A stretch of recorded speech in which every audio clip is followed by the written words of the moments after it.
Madhabpur bus stand থেকে বিদেশি মদসহ আটক এক।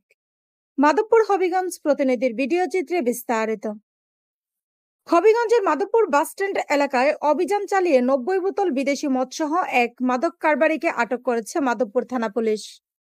ওয়ালটন আবারও মিলিনিয়ার অফারে ওয়ালটন ফ্রিজ কিনে আপনিও হয়ে যেতে পারেন মিলিয়নিয়ার। মিলিনিয়ার ছড়াছড়ি দেশ জুড়ে, এটা শুধু ওয়ালটনই পারে।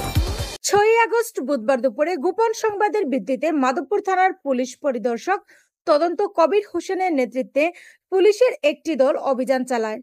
অভিযানে একটি পিকআপ ভ্যান আটক করা হয়।